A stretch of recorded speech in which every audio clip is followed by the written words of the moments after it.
की सबसे अधिक घनघोर तालियों के बीच स्वागत कीजिए नालंदा से आई हुई अल्पना आनंद। एक बार पूरी जोरदार तालियों के साथ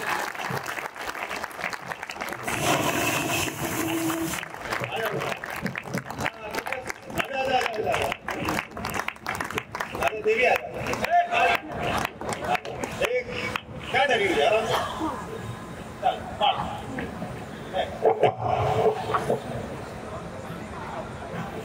नहीं, अब मैं भी सीख गई हूँ देख के।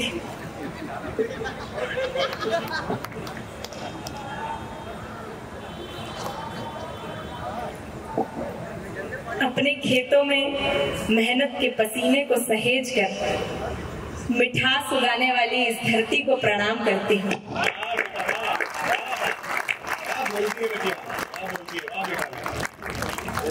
मेरे और आपके हृदय में विराजित माँ शारदा की छवि को नमन करती हूँ। आप सबकी चैतन्य और जीवंत उपस्थिति को प्रणाम करती हूँ।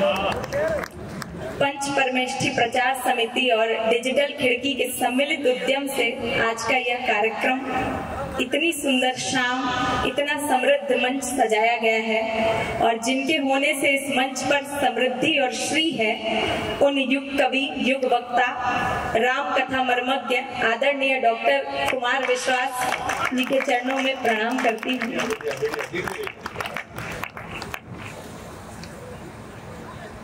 इसे कहते हैं स्नेह। भैया को अभी भी मेरे बालों की चिंता है कि कहीं मेरी फोटो ना खराब आ जाए। मैं स्नेह से अभिभूत हूँ। मैं इस मंच पर कविकुल की बेटियों का प्रतिनिधित्व कर रही हूँ और जब भी हमारी सनातन परंपरा में हम किसी मांगलिक अनुष्ठान का आयोजन करते हैं तो घर की बेटियों को द्वार पर अल्पना सजाने की जिम्मेदारी दे देते हैं। मैं आज इस देहरी पर अपनी कविताओं की एक कल्पना सजाना चाहती हूँ। आप आनंद के साथ इसमें प्रवेश करें। पंक्तियां सुनिए। थी दूर कहीं और कहीं पास ओढ़नी। मैं मिथिला की उस धरती से आई हूँ जहाँ के सम्राट ने जब किसान बनकर हल चलाया तो धरती की कोख से माँ सीता प्रकट हुई। मैं किसानों को प्रणाम करती हूँ। इस सभा में एक एक किसान जो भी उपस्थित है, मैं सबके चरणों में प्रणाम निवेदित करती हूँ, क्योंकि जब भी कोई जनक सीता को पाने की कामना करता है तो उसे किसान होना पड़ता है। मैं अपने साथ अपने घर, अपने परिवार, अपने आंगन के मर्यादा की वह ओढ़नी लेकर आई हूँ जो मुझे अपनी दीदी सीता, अपनी माँ और अपनी सास से विरासत के रूप में मिली है। मैं आपको सौंपती हूँ।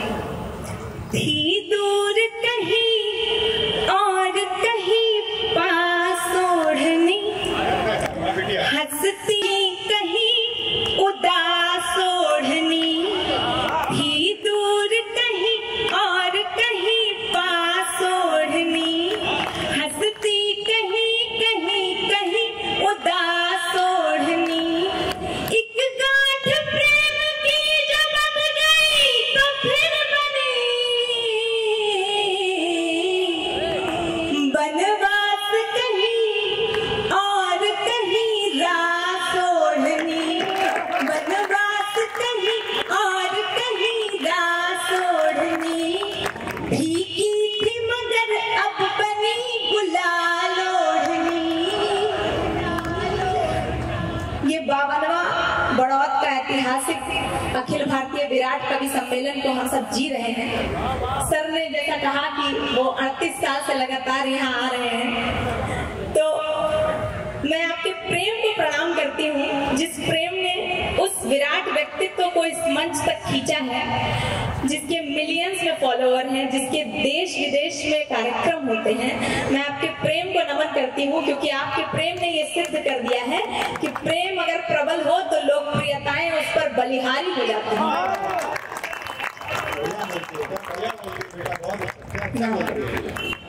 पंक्तियां एक सौ नीचे। भीगी थी मगर अब बनी गुलाल ओढ़नी। छू कर पिया को हो गई निहाल ओढ़नी। भीगी थी मगर अब बनी गुलाल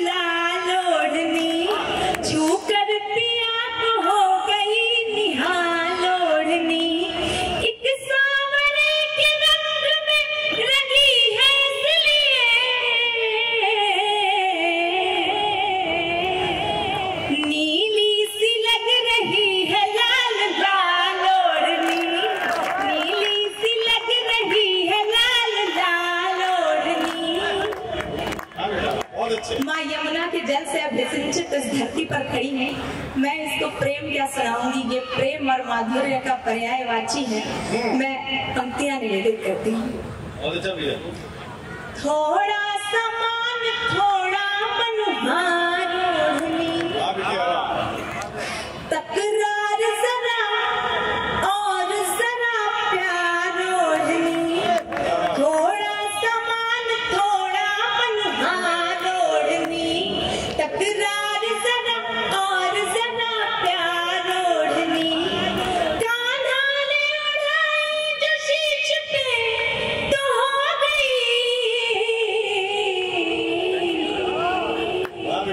राधा के लिए 16 सिंगार ओढ़नी, राधा के लिए 16 सिंगार ओढ़नी।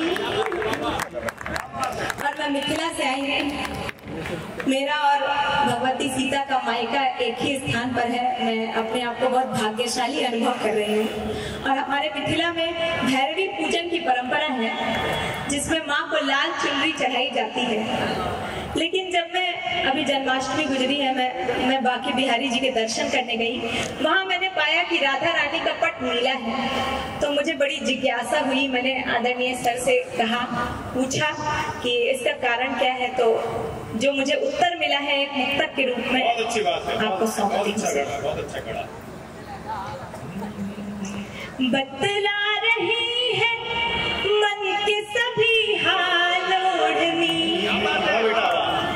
रखी रही है यूं ही कई साल ओढ़नी। बतला रही है मन के सभी हाल ओढ़नी, रखी रही है यूं ही कई साल ओढ़नी। जब से चले गए हैं कृष्ण तब से आज तक, जब से चले गए हैं कृष्ण तब से आज तक, ओढ़ी नहीं है राधिका ने लाल ओढ़नी, नहीं है राधिका ने लाल ओढ़नी। और प्रेम की इस ओढ़नी का कमाल देखिए कि जब सुदर्शन चक्र से घायल माधव की उंगली पर कोई द्रौपदी अपने ओढ़नी के किनारे को फाड़कर एक छोटा सा टुकड़ा बांध देती है, तो संकट काल में वही छोटा सा टुकड़ा इतना बड़ा चीर बन जाता है कि समय के दुशासन खींचते खींचते थक्कड़ निढाल हो जाते हैं। मैं स्त्री के स्वाभिमान की पंक्तियां पढ़ती हूँ। स्त्री का संकल्प कहाँ तक जा सकता है, मैं वो तालियां कम दी, क्या बात है, क्या टिप्पणी बढ़िया, बाप बेटा, क्या बढ़िया भाषा है। थोड़ा उछाल